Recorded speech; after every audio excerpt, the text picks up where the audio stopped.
नमस्कार, आदाब, सत श्री अकाल। कैसे हैं आप सभी लोग? आप सभी का बहुत बहुत स्वागत है हमारे इस बेहतरीन से चैनल में। इसका नाम है इजी पेपर। मैं अंकित कुमार द्विवेदी। हम लेकर के आ गए हैं आज का करंट अफेयर क्विज।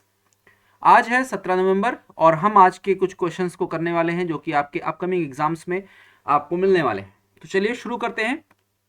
सबसे पहला क्वेश्चन, अंतर्राष्ट्रीय सहिष्णुता दिवस कब मनाया जाता है? When international tolerance day celebrated? November of 10, November of 12, November of 16 and November of 20? बताइए। तो बिल्कुल सही आंसर दिया आप लोगों ने। इसका आंसर क्या होगा? November of 16। C is the right answer. बिल्कुल सही है। डेज जरूर याद रखिएगा जिसका अभी रिसेंट में जिसका एग्जाम्स है, ठीक है, मतलब इधर 3 महीने के आसपास, 4 महीने के आसपास जिसके भी एग्जाम्स हैं, आप लोगों को डेट्स जरूर याद रखनी है। चलिए सेकंड क्वेश्चन हम देखते हैं। सेकंड क्वेश्चन कहता है कि 2024 में लीड्स इंटरनेशनल फिल्म फेस्टिवल के लिए किस फिल्म ने जो जीत है वो हासिल की है? बताइए। Which film won at the Leeds international film festival in 2024? The legend, the fable, the dream, the silent path? बताइए बताइए। तो बिल्कुल सही आंसर है। ये आंसर होगा the fable. B is the right answer. अगर हम यहां पर आंसर देखें तो 2024 film the fable, Manoj Bajpayee अभिनेता ने लीड्स इंटरनेशनल फिल्म फेस्टिवल में जीत हासिल की है और ये रही इसकी तस्वीर और ये रही इसकी पिक्चर का फ्रंट पेज। ठीक है, चलिए जी। Which airport received global recognition for the digital innovation? बताइए किस हवाई अड्डे ने डिजिटल नवाचार के लिए वैश्विक मान्यता प्राप्त की है? इंदिरा गांधी अंतर्राष्ट्रीय हवाई अड्डा, हैदराबाद हवाई अड्डा, छत्रपति शिवाजी महाराज अंतर्राष्ट्रीय हवाई अड्डा या बेंगलुरु अंतर्राष्ट्रीय हवाई अड्डा? बताइए बताइए। चलिए, तो बिल्कुल सही आंसर है, B is the right answer, Hyderabad airport. और इसके बारे में थोड़ा सा आप देख लीजिए, ये रहा हैदराबाद का एयरपोर्ट। ठीक है, चलिए क्वेश्चन नंबर 4 पे आ जाइए। क्वेश्चन नंबर 4 कहता है prime minister Modi inaugurated which major festival celebrating peace and progress?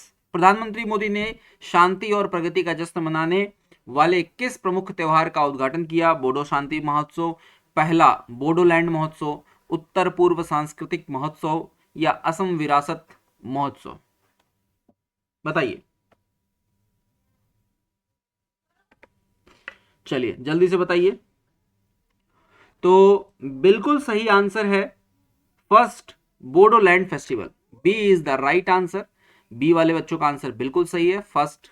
यहां पर आप देखिए, यहां से बोडोलैंड महोत्सव का जो है शुरुआत किया गया है। पीएम मोदी ने इसका इनॉग्रेशन किया है और B is the right answer. थोड़ा सा इसके बारे में जान लेते हैं। ये रहा आपका कुछ वहां की पिक्चर्स।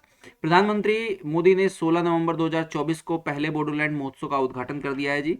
ठीक है, यह त्योहार बोडो समुदाय की सांस्कृतिक विरासत का जश्न मनाते हुए 2020 के बोडो शांति समझौते के बाद बोडोलैंड क्षेत्र में हासिल की गई प्रगति और शांति का प्रतीक रहेगा। बिल्कुल सही है जी, कोई दिक्कत नहीं है। यह समुदाय की भाषा, परंपराओं और कला पर प्रकाश डालता है जी। बहुत बढ़िया। क्षेत्र में एकता और संस्कृति संरक्षण को बढ़ावा देता है और ये इसकी कुछ खास बातें हैं। चलिए हम मूव करते हैं क्वेश्चन नंबर 5 पे, जिसका नाम है, जो पूछता है which cities are listed as major emitters of the greenhouse gases? क्योंकि अभी मैं आपको बता दूं, अभी हमारे यहाँ क्या चल रहा है जी। अभी हमारे यहाँ कॉप 29 स्टार्ट हुआ है और ये कहाँ पर हो रहा है? ये हो रहा है आपका अजरबैजान। ठीक है, ये हो रहा है आपका अजरबैजान में। तो अजरबैजान में होने के कारण जो आपका ग्रीन हाउस गैसेस हैं, ठीक है, ग्रीन हाउस गैसेस का उत्सर्जन जो है बेटा, ये थोड़ा सा चर्चा में है। क्योंकि कॉप 29 जो है वो जलवायु परिवर्तन के लिए ही है। जो कॉप, ठीक है, जो कॉप संस्था है वो किसके लिए काम करती है? वो जलवायु परिवर्तन पर होने वाली चीजों के लिए काम करती है। और कॉप 15 में, अगर हम कॉप 15 की बात करें जो कि पेरिस में हुआ था, तो पेरिस में हमने यही बात करी थी कि भाई साहब हमारे यहाँ जो वैश्विक ताप है वो 2 डिग्री तक, 2 डिग्री से कम रखें या फिर 1 डिग्री सेल्सियस तक रोक करके रखें। ये हमने टारगेट रखा था किसमें, ये हमने COP15 में टारगेट रखा था, और COP29 में हम इसी का क्या कर रहे हैं, हम इसी की समीक्षा कर रहे हैं, इसी का आकलन कर रहे हैं कि क्या भाई जो हमने टारगेट रखा था वो हुआ कि नहीं हुआ। और COP29 में एक चीज हम और कर रहे हैं जिसमें हम जलवायु वित्त की बात कर रहे हैं, जलवायु वित्त की बात कर रहे हैं। और जलवायु वित्त से संबंध क्या है, मतलब बेटा जलवायु वित्त का मतलब कि हम उन देशों से पैसा मांग रहे हैं जो क्या हैं, ऑलरेडी विकसित हैं, ठीक है। और विकसित देशों से कह रहे हैं कि आप क्या करिए, आप विकासशील देशों को क्या करिए भाई साहब, और जो अभी कम विकसित देश हैं, ठीक है, इनको क्या करिए, धन यानी कि फंड दीजिए। क्योंकि जो मेन ये ग्रीन हाउस गैसों का उत्सर्जन है वो कौन करता है, ये करते हैं, नंबर 1 पर हैं आपके चीन और नंबर 2 हैं आपके अमेरिका। और अमेरिका आपको पता है कि जैसे डोनाल्ड ट्रंप इसमें जुड़े थे, डोनाल्ड ट्रंप ने अमेरिका को इस संगठन से बाहर कर दिया था। तो इसलिए क्वेश्चन थोड़ा सा इस समय और आ जाता है। तो जरा देखते हैं कि यहाँ पर हम क्या हमारा आंसर निकल कर आता है। क्वेश्चन कहता है कि कौन से शहर ग्रीन हाउस गैसों के प्रमुख उत्सर्जन के रूप में सूचीबद्ध किए गए हैं। Beijing, Delhi, Paris, London, Shanghai, Tokyo, New York, Houston, Mumbai, Los Angeles, Mexico city, Sydney, ठीक है, बर्लिन, एम्स्टर्डम, दुबई या टोरंटो। बताइए बताइए जी। तो बिल्कुल सही आंसर है, मैंने अभी आपको बताया कि 2 शहर चीन और अमेरिका सबसे ज्यादा खतरनाक है ये लोग। तो यहां पर बी आप आंसर देखोगे तो ये बी बिल्कुल सही है, जिसमें से संघाई और टोक्यो आपको पता है कहां है, चाइना में है। तो B is the right answer. इसके बारे में अगर हम डिटेल देखना चाहें तो जरा यहां पर देखेंगे कि ग्रीन हाउस गैसों के प्रमुख उत्सर्जक के रूप में सूचीबद्ध शहर संघाई, टोक्यो, न्यूयॉर्क और ह्यूस्टन है। ये शहर अपनी बड़ी आबादी, औद्योगिक गति और शहरीकरण के उच्च स्तर के कारण वैश्विक ग्रीन गैसों के उत्सर्जन में महत्वपूर्ण योगदान देती हैं। आर्थिक केंद्र के रूप में वैश्विक कार्बन उत्सर्जन के महत्वपूर्ण योगदान देती हैं, और ये जो जलवायु परिवर्तन है इसके लक्ष्य को प्रभावित करता है, ठीक है। ग्लोबल वार्मिंग को संबोधित करने और पर्यावरणीय स्थिति में सुधार के लिए इन शहरों में उत्सर्जन को कम करने का प्रयास किया जाता है। हमारा टारगेट है कि हम क्या कर दें, हम नेट जीरो तक ले आएं। किसको, कार्बन इमिशन को कब तक, 2050 तक हमारा टारगेट है कि हम इसको जीरो कर दें, ठीक है। लेकिन मुझे लगता नहीं है कि अगर इसी तरह विकसित देश का रवैया रहेगा तो हम कर पाएंगे, ठीक है। चलिए जी, क्वेश्चन नंबर 6 पर आते हैं। और क्वेश्चन नंबर 6 हमसे कहता है कि which Indian tennis star announced his retirement in November 2024। नवंबर 2024 में किस भारतीय टेनिस स्टार ने अपनी सेवानिवृत्ति की घोषणा की। बताइए, लिएंडर पेस, रोहन बोपन्ना, प्रांजनेय गुणेश्वर और महेंद्र भूपति। बताइए। तो बिल्कुल सही आंसर है, C is the right answer. प्रांजनेय जी ने अपना जो है रिटायरमेंट घोषित कर दिया है कि भाई अब मैं आज के बाद नहीं खेलूंगा। 7 नंबर पर क्वेश्चन आता है और क्वेश्चन कहता है कि दिल्ली में किस ऐतिहासिक स्थल का नाम बदलकर बिरसा मुंडा चौक कर दिया गया। बताइए जी, which landmark in Delhi has been renamed to Birsa Munda Chowk. बताइए, इंडिया गेट, सराय काले खां चौक, कनॉट प्लेस या लाल किला। तो मैं आपको बिरसा मुंडा की फोटो दिखा देता हूं और हमारा जो आंसर है दैट इज सराय काले खां चौक, ठीक है। B is the right answer. और यहां पर आप देख सकते हैं कि इस तरह से इनकी एक फोटो बढ़िया से लगाई गई है, एक मूर्ति लगाई गई है बढ़िया से। और इस चौक का नाम बदल करके क्या रख दिया गया है, इस चौक का नाम बदल करके अब बिरसा मुंडा चौक रख दिया गया है। क्वेश्चन नंबर यहाँ पे थोड़ा सा डिटेल देख लीजिए। यह परिवर्तन 15 नवंबर 2024 को जनजातीय गौरव दिवस के अवसर पर किया जाता है। तो ये भी ध्यान दे लो कि 15 नवंबर को हम क्या मनाते हैं बेटा, जनजातीय गौरव दिवस मनाते हैं। बिरसा मुंडा एक महान आदिवासी नेता थे जिन्होंने ब्रिटिश शासन के खिलाफ संघर्ष किया और आदिवासी अधिकारों के लिए क्या किया, इन्होंने आवाज उठाई थी। उसके बाद आदिवासी समाज में ये भगवान के रूप में पूजे जाते हैं। इनके लिए बहुत श्रद्धा और सम्मान के भाव से जितने भी आदिवासी जनजाति हैं ये इनके लिए, इनको मतलब इनकी पूजा करते हैं काइंड ऑफ, ठीक है। इस नामकरण का उद्देश्य बिरसा मुंडा के योगदान को सम्मानित करना और उनके कार्यों को नई पीढ़ी तक सामने लाना। क्योंकि आप आज के टाइम में हीरोज को जानते हो, ठीक है। और ऐसे मतलब दिक्कत ये है ना बेटा कि हमारे यहाँ जो भी पढ़ाया जाता है हम हम बाबर को बहुत अच्छे से जानते हैं, हम मुगल्स को बहुत अच्छे से जानते हैं, ठीक है। जिसने हमारे देश को लूटा, जिसने हमारे देश को हानि पहुंचाई, जिसने हमारे देश को कष्ट दिए, हम उसको बहुत बेहतरीन तरीके से जानते हैं। लेकिन हम कई ऐसे हमारे रियल हीरोज हैं, कई ऐसे हमारे रियल हीरोज हैं जिनको ना हमारे बच्चे जानते हैं, ना बहुत उनकी चर्चा होती है, ना उनको सोशल मीडिया पे दिखाया जाता है, ना सोशल मीडिया पे उनकी कोई बात होती है। तो ये देश की एक सैडनेस है कि भाई अगर हमें जिसे रिप्रेजेंट करना है, या जो जिसने देश के लिए अपना काम किया, जिसने देश के लिए अपना योगदान किया, हम उसे ही नहीं रिकॉग्नाइज करते हैं। तो इसी को मोदी जी ने क्या किया है, इसी को मोदी जी ने रिकॉग्नाइजेशन देने के लिए, लोगों तक पहुंचाने के लिए, लोगों को इनके बारे में बताने के लिए क्या किया है, दिल्ली में एक चौक का नाम बदल करके बिरसा मुंडा के लिए बिरसा मुंडा के नाम पर रख दिया गया है। ठीक है, चलिए क्वेश्चन नंबर 8 हमारे सामने आता है। Which festival was inaugurated by prime minister Modi in 16 November 2024? Assam festival, Bodoland festival, north east cultural festival या पीस फेस्टिवल? तो अभी हम पीछे एक और महोत्सव का नाम पढ़ के आए हैं, हम यहाँ पर एक और महोत्सव का नाम पढ़ने जा रहे हैं, बताइए। तो हम अभी पीछे जो पढ़ के आए हैं इसका भी आंसर सेम है, इसका भी आंसर सेम है, बस उसमें फर्स्ट बोडोलैंड लिखा था। देखिए क्वेश्चन कैसे रीफ्रेम होता है, ठीक है, कैसे चेंज होता है। ये जो इसका भी आंसर बोडोलैंड फेस्टिवल ही है, और वहां पर क्या लिखा था, वहां लिखा था फर्स्ट बोडो लैंड फेस्टिवल। ठीक है, तो answer B is the right answer. चलिए नेक्स्ट आ जाइए, यहां पर देखिए मोदी जी ने क्या किया, इनॉग्रेटेड फर्स्ट बोडोलैंड महोत्सव इन न्यू दिल्ली। देखिएगा किसमें किया है, न्यू दिल्ली में किया है। तो जहां पर एक चीज आपको नहीं पता चल गई कि नई दिल्ली में ये किया गया है, यहाँ पर कुछ देखिए, यहाँ पर आप तस्वीरें देख पा रहे होंगे, ठीक है। तो इस तरह से इन्होंने क्या किया है, इनॉग्रेटेड किया है, ठीक है। आप यहाँ पर देखोगे तो नई दिल्ली में पहले बोडोलैंड महोत्सव का शुरुआत कर दिया गया है।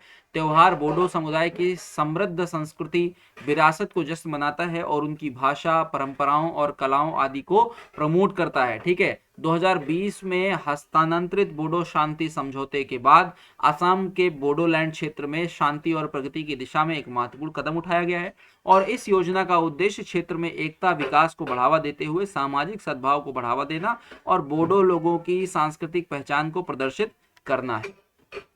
चलिए हमारे सामने आ गया है question number 9, that is Tulsi Gabbard new role in related to which institute? Tulsi Gabbard की नई भूमिका किस संस्थान से संबंधित है? CIA, FBI, राष्ट्रीय खुफिया एजेंसी या फिर अमेरिका प्रशासन? बताइए,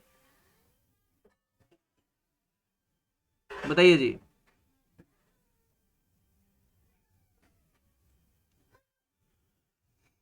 बताइए।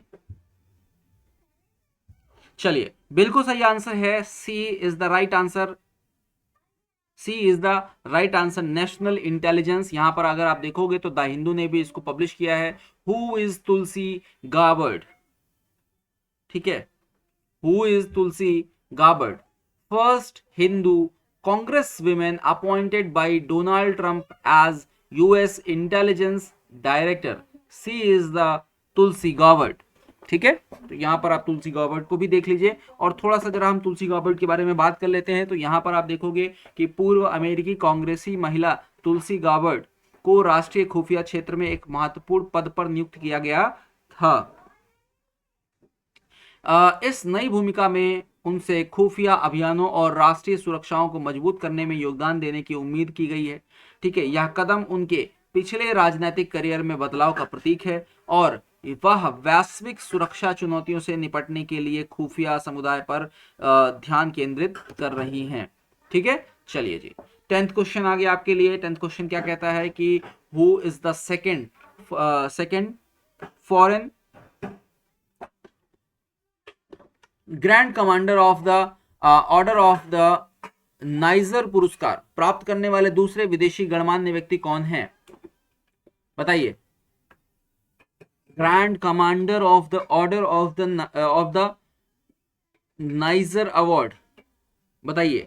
Barack Obama, Elizabeth second, Narendra Modi या सी जिनपिंग?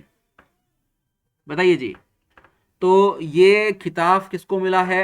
ये खिताब मिला है हमारे प्रधानमंत्री नरेंद्र दामोदर दास मोदी को। Answer is C. अगर यहाँ पर आप देखोगे तो जो ये ऑनर दिया गया है वो नरेंद्र दामोदर दास मोदी को दिया गया है। और इसके बारे में थोड़ा डिटेल में जानते हैं तो नाइजीरियन प्रधानमंत्री के प्रतिष्ठित grand commander of the order of the niger, जिसे हम सीकॉन के नाम से जानते हैं, तो यहाँ पर इस सम्मान को प्राप्त करने वाले ये दूसरे विदेशी प्रमुख होंगे। ठीक है, अभी इससे पहले 69 में महारानी एलिजाबेथ को ये पुरस्कार दिया गया था और अब विदेशी के तौर पर 17वां अवार्ड किसने प्राप्त किया है, तो ये प्राप्त किया है नरेंद्र मोदी ने। प्रधानमंत्री मोदी ने एक बयान जारी किया जिसमें बताया कि उनका नाइजीरिया में पहला दौरा राष्ट्रपति बोला अहमद तिनुबू के निमंत्रण पर हो रहा है और उद्देश्य दोनों देशों के बीच रणनीतिक संबंधों को मजबूत करना है। तो ये भी ध्यान रखो कि ये इनका पहला दौरा है, कहां का, नाइजीरिया का प्रधानमंत्री का। क्लियर है? चलो जी, question number 11 for you. Question number 11 कहता है कि किस देश में $10 मिलियन मूल्य का चुराया हुआ खजाना प्राचीन भारतीय कलाकृति भारत को लौटा दिया? बताइए। Which country returns the 10 million worth of stolen, बताइए, ancient Indian artifact of India किसने लौटा दिया? United Kingdom, United States, France और जर्मनी? बताइए बताइए। तो बिल्कुल सही है, बिल्कुल सही आंसर है यूनाइटेड स्टेट्स।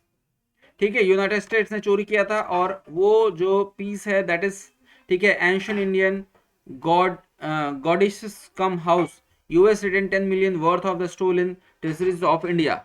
चलिए जी, नेक्स्ट क्वेश्चन आ जाइए। फिलीपींस में लुजोन द्वीप की ओर बढ़ते हुए एक सुपर टाइफून ओगी से अधिकतम हवा की गति क्या होने की उम्मीद है? बताइए जी। 100 किलोमीटर, 120 किलोमीटर, 150 किलोमीटर या 180 किलोमीटर? बताइए जी, बताइए। तो बिल्कुल सही है, ये 180 किलोमीटर की स्पीड से आने की संभावना में है। ठीक है, और यहां पर अगर मैं आपको फोटो दिखाऊं तो ये देखिए, ये आपकी तस्वीर है और इस प्रकार का कुछ यहां पर देखिए, ये आपका जो टाइफून है वो यहां पर आने वाला है। ठीक है, चलिए नेक्स्ट आ जाइए। उत्तर प्रदेश के खाद्य संरक्षण में सुधार के लिए कौन सी नई तकनीकें अपनाई गई हैं? बताइए। फ्रिज सुखाने की तकनीक, गामा विकिरण प्रौद्योगिकी, प्रशीतन प्रौद्योगिकी या सौर ऊर्जा संचालित सुखाने की तकनीक?